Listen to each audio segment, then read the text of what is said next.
That's right, San Antonio, we have a lot to do.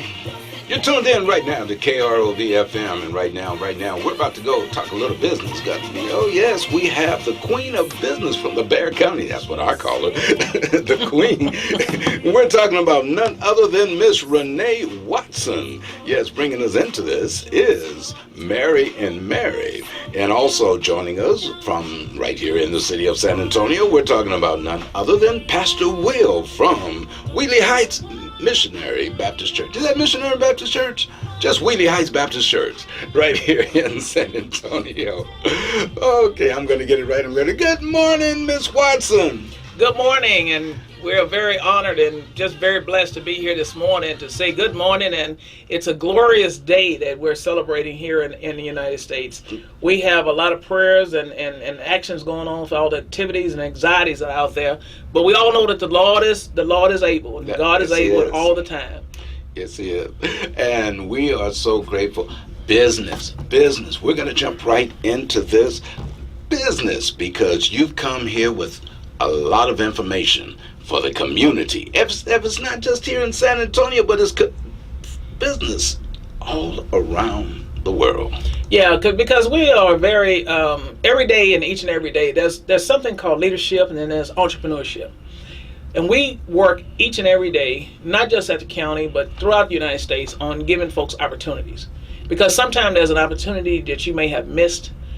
We know, and as Pastor said this morning, there's some people miss opportunities. Mm-hmm. Sometimes people take advantage of those opportunities. Sometimes you miss them because you don't know about them. You didn't grow up seeing anyone else have them. And now we put in programs in place where you can come and take advantage of them. Mm. So through that leadership that we have, especially at Commissioner's Court with Commissioner Calvert and the county judge and others, we have these programs in place to bring that kind of leadership forward.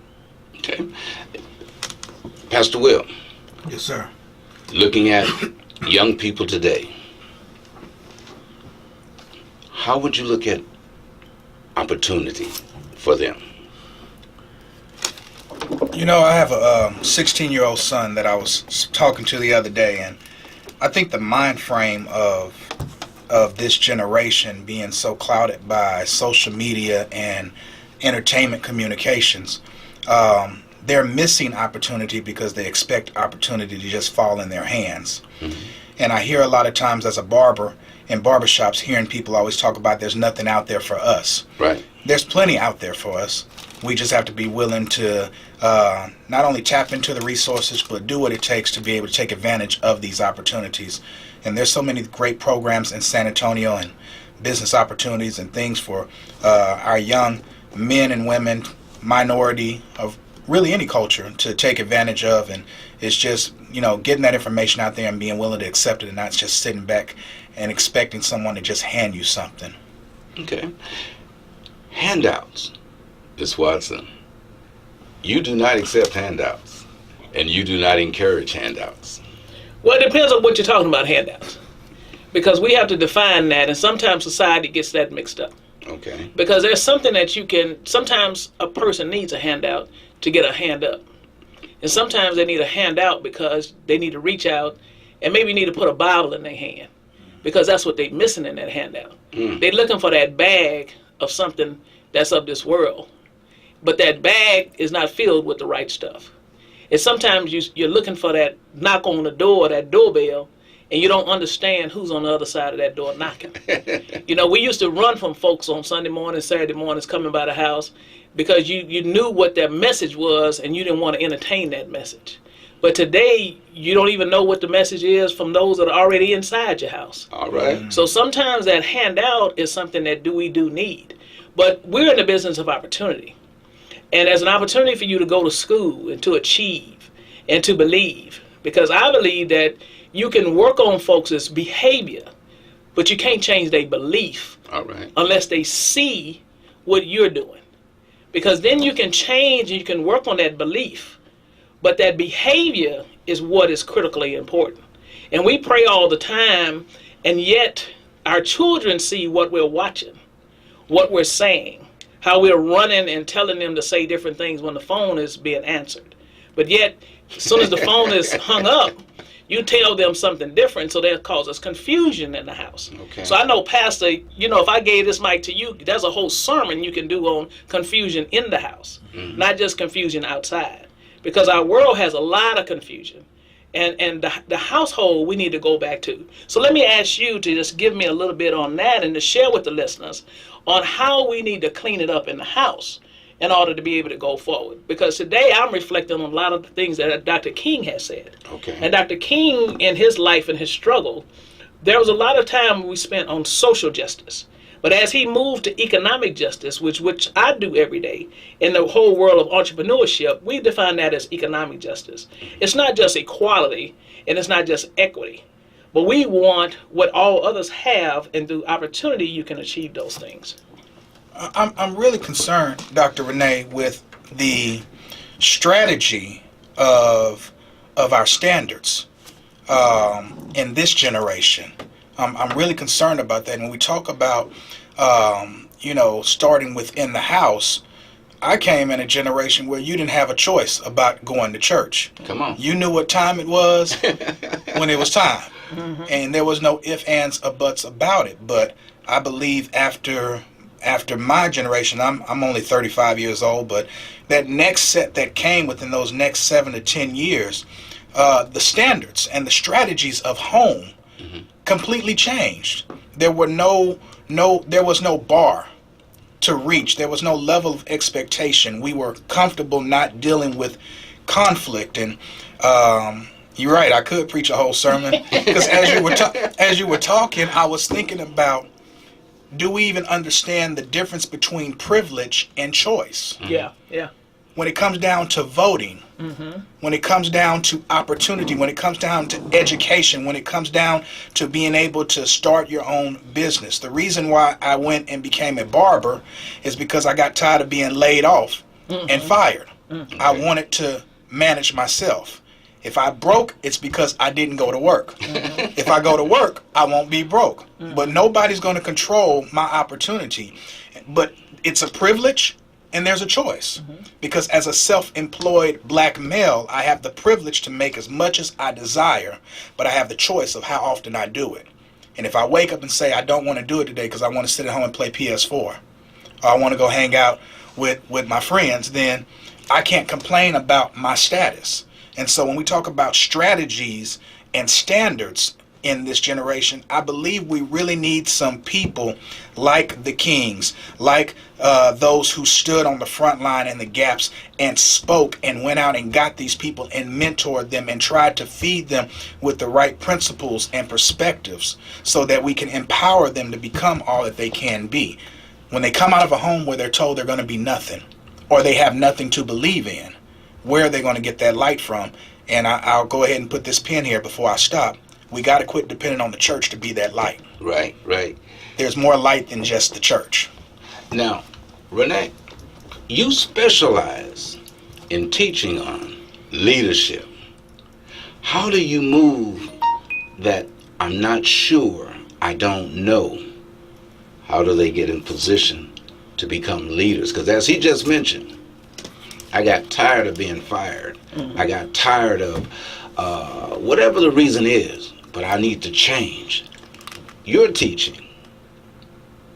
How do you move from a lower scale to become in a very positive scale of moving forward? Well, one of the things we really look at is, what are you good at? What is your passion?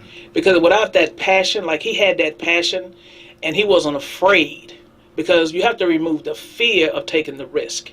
And we're not risk takers as a community. We get very comfortable, and we like to do what we like to do. But how do we move the type of business that we're looking for to do business with government entities and others, not so customer service driven? Because in his example, not only if he gets sick, he will be out of business because of the healthcare issues. Because he is a sole proprietorship, and he is having customers that depend on him every day. And if he's not there on Monday, they're going to go somewhere else and find him another bar. And then they might get more comfortable with the other guy. So he knows he has to be there to deliver that service. And on our side, we're saying, so you have a great idea for something. Come by and let us see, because maybe you got tired of working and you're getting ready to retire. Maybe being Military City USA, that you're getting ready to retire from the military, and you have a severance package, and you're going to have some cash that you think that you know what to do with. We want to help you plan that and to be able to grow. And when you're talking about leadership, most small businesses start with their family. And you have your children and your husband and wife, some uncles and aunts working with you and maybe working for you. But as you transition, how do you fire those people and get rid of them? Because that is a major issue that we see with most small business. Okay. Because if you have a family member in a business that's not the best and the most qualified to do that for you, you really you have to come to terms where you make a decision on how you're going to move so you can grow. And maybe you have to give them a fake job and keep them on payroll, as some of them do, we see all the time. But then that starts to cost you money. So then we have some leadership training programs that we put in place to help you to do that. Matter of fact, we have one coming up in a couple of weeks at Lift Fund. Is going to talk about how you're organizing your books and access to capital. Because we know cash flow is one of the biggest impediments of starting and growing your business. You may have a CPA that's doing your income taxes at the end of the year, called HR Block or whoever. But do you understand financials and financials planning? So you have access to capital, so we can get equipment, go from your home office to a lease space, and then eventually own your own building, and go from your families being your employees to over 500, maybe 1,000 employees right here in San Antonio. And those are the type of programs that we're looking, and in regards to your background, because I always have to say the Lord has blessed me to see it from a lot of different places. I was at the agriculture department and worked with rural farmers and family farms. One of the guys I'll never forget down in Luland, they had a dirt floor. Dog was full of mange. But they raised them 100-pound watermelons that nobody was buying. Because, the watermelons you get today, we call them icebox melons. Okay. Because why do you call them icebox? Because your grandma can get them from the car to the icebox. And if grandma bought it at HEB and somebody put it in a car, remember when we used to have bag checkers? Somebody put it in the car, but if she couldn't get it out, is she going to buy it? No, because she can't get it from the car to the icebox. So we had to go do icebox melons. Okay. So he began to make millions of dollars once he changed the way he was doing business. And his family has benefited, and all his kids went to college. So as we look around, those are the kind of programs and what we're trying to do. Okay. Now, leadership. You've stepped into an area of teaching behind jail, behind the bars, incarcerated, ones who are incarcerated, to help them to move forward instead of going back into the area. And this is something, can I tap into the area of that? Are you able to help the families? Absolutely, because that's one of the main goals. Because many of the incarcerated individuals are from our communities. They look like us, or they look like somebody else in our family. Because there's a lot of interracial marriages throughout the communities now, and many of them I've seen them from 17 to oldest guy now was about 75 years old. So about 5 years ago, the Lord placed up my heart, and because what is Bexar County? Bexar County, number one, is the criminal justice system. And then we build road and bridges, and then there's a lot of other things that happen at Bexar County, and county government in particular. There are 254 counties in the state of Texas. So when I started looking around, Commissioner Calvert and Commissioner Atkinson at the time, they were over the Reentry Council. So as individuals are coming out of the system, we do not want them to come back. So we're looking at different initiatives to stop recidivism. One of those is entrepreneurship, because many times, depending on the nature of their crime, they cannot get a job. We have now the commissioner under his leadership, Commissioner Calvert, we've had 2 job fairs for formerly incarcerated individuals. The first time we had about 80 employers. Last month or so we had about 150 employers who said, yes, we hire formerly incarcerated individuals. The county has built a reentry center, and under his leadership we're moving into that. But we're really looking at entrepreneurship and what types of businesses. I've had individuals who are incarcerated currently go through the class, and then they'll send me their families to come by and see me at my office. I had a young wife that was struggling with some other issues because her husband was incarcerated. She did not know of all the programs that were available to her throughout this community to help her and her family and to get her education. And so she can start doing some other things while waiting for him to come out. So yes, we work on all of those types of programs. Pastor, you're working with young people, conferences, ministries. The changes, how have you been able to help the young people to move from one position to another position to moving forward? To be honest with you, it's all about the mind. It's a matter of the mind. And our team has dedicated itself to making sure that we are literally transforming or having influence in an area where there has been a lack of influence. There's two types of influence. There's good and bad. You have to choose which one you're going to be. And so a few months back, earlier in this year, I developed a team, San Antonio leadership team, and we were going right out to the east side community over where they call it the Hill. Okay. And we would go out there every week. We'd take brown bags, sandwiches, snacks, and we'd knock on doors and say, how many children do you have in your house? Mm-hmm. And we'd just give them bags. And at one point in time, we went out there and served 150 spaghetti dinners. And just everybody in the community came out, and we took time at that time to find out, what are you all dealing with? What's the problem? What's the struggle? And a lot of times you see on the news that there's stuff going on, but you don't really understand why it's going on. And so we went out there and we wanted to offer resources, like, let us help you learn how to do a resume. Let us help you fill out an application. Let us help you find the jobs. And I wish I would have known, this lady right here. Now. I know now, because there's plenty of people that we could have been like, hey, I need you to come sit down and talk. Now, those of you that don't know about the Hill is where even police officers do not like to go into, but because of the things that's going on. But what people don't know is, like, I didn't know about what you're doing. Mm-hmm. A change has come a change is coming, has gone into the Hill to make it a better place for you to be able to live in. Those of you that are living in the Hill, and we have two people that are here that one can help you in the business side. The other can help you in a more positive and direction in spiritual nature, but yet and still on the physical area. Both are here to help you to be able to grow with success and to stay out of the mess. And I just wanted to jump in and says, there's a elementary school on the Hill. It's called Gates Elementary. Mm-hmm. I spent my first 5 years of life at Gates Elementary. Mm. So it's not what you think. Right. It's what you have in your heart. Because there are a lot of good people. There's some great institutions and churches surrounding that, and a lot of people do good work. And I can always recall that at Gates Elementary, we had a congressman. His name was Henry B. Gonzalez. He was my pen pal when I was in the 5th grade. All right. Because the congressman had these types of programs, in which we have a lot of elected officials who have these programs, that he didn't see color. He saw kids. Mm-hmm. And because of that, he inspired a lot of us to not only work in public service, but to just have a servant's heart because of his leadership. Yes, I remember Henry B. Gonzalez.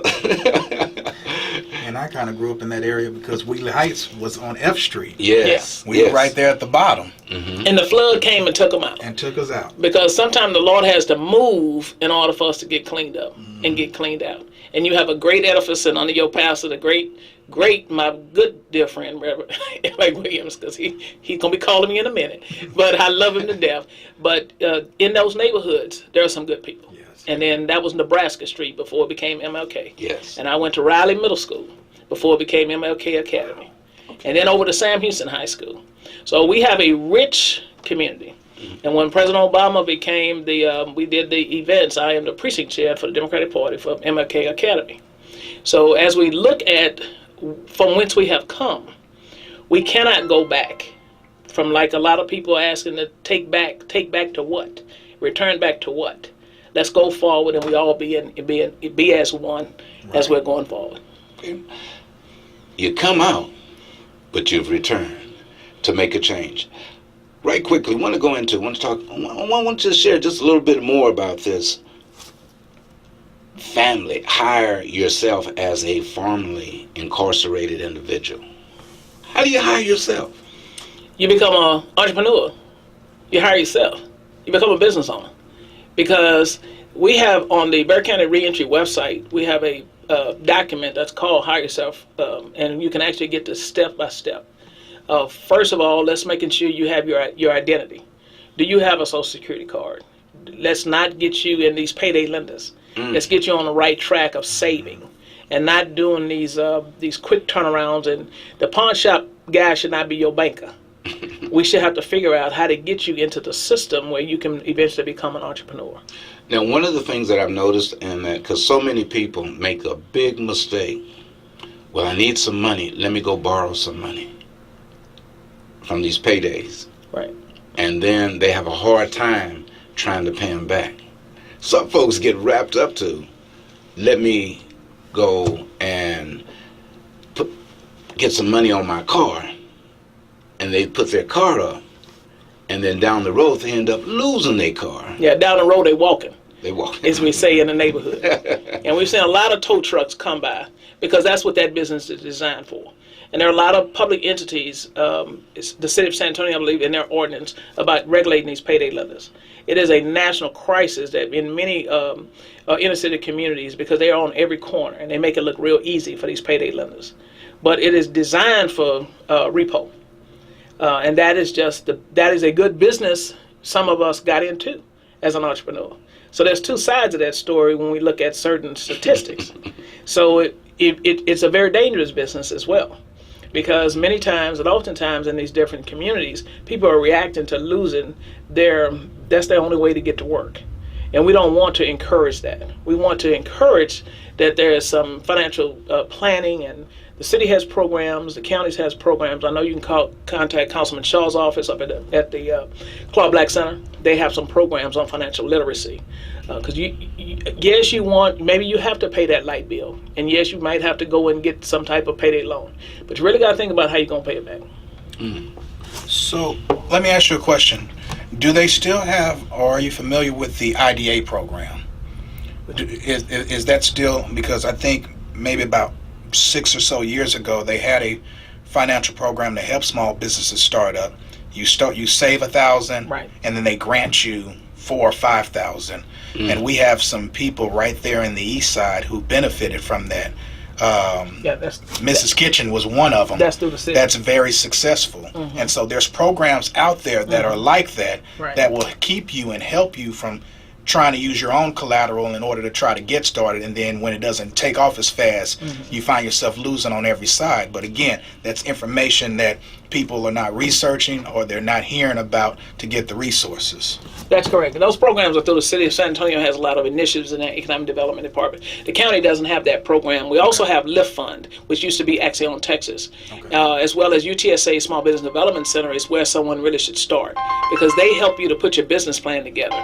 You really kind of have to know where you're going and what it takes. And then you seek the finance and then location, the customers. Because the worst thing you can do is open up some type of business and then the family gets tired of coming. Mm-hmm. Because after the first 60 days or so, the family's going to get tired of coming. Everybody you know, then they're going to treat you like the people that call you and you check call ID and you don't answer their phones. Right. So then within 6 to 18 months, you're out of business, which is the failure rate of most small businesses throughout this country. They don't survive between 6 and 18 months. Wow. Okay. We'd like to thank both of you for being a part of this session and talking about business in the church, helping people ones to get their lives together. Before we close, would you have any closing words that you would like to share, Pastor Will? Thank you. And or any shout outs that you would like to give once again? No, again, I shout out to my captain, my father, Senior Pastor L.A. Williams. I'm just honored to be in the same room with Dr. Renee, and I'm looking forward to partnering to do greater works in what she is specializing in. And so to the city of San Antonio, if you're listening and you're hearing, or if you know someone who can benefit from what we're sharing on today, please reach out, because it's going to take every one of us coming together in order to change the economical and community and civil status of where we're at. Okay. Dr. Renee? And I just want to add, first of all, just say we are in grief and in support of those who have lost their lives in Charlottesville on yesterday, yes, and throughout this country, from not only yesterday, but for the last 100 years in this struggle for civil rights. And as we move forward, that God just keeps his hand over those who are in the leadership position here in San Antonio, TC, Mario, and all of those who were down at the park yesterday. And as we move forward, we also pray for our elected leadership, because the mayor has embarked on a mighty journey asking for equity. And we all need to be, as citizens of this community, in support of that. And we all be able to go forward. Thank you. And as we begin to close, once again, if you would like to get in touch with Pastor Will, address, phone number of how ones can reach you. Wheatley Heights First Baptist Church, 7539 Mid-Crown Drive, right here in San Antonio, Texas, literally 1 block away from Ed White Middle School. And I can be reached at 210-291-2019. Leave a message, send a text, whatever you need to do. We're here to help, encourage, and empower you in whatever way we can. Dr. Renee? I appreciate the Dr. Watson, but I'm not quite there yet. My phone number is at the county 210-335-2478. And check out our website at bexar.org. bear.org. Renee R. Watson at bear.org if you want to send me an email. www.bear.org/SMWBE. Thank you. You're tuned in to KROV-FM. We've been talking to 2 leaders here in the city. We're talking about Pastor Will of the Wheatley Heights Baptist Church, and I call her doctor, but she's the queen of business right here at Bexar County. That's right, in business. Don't go away.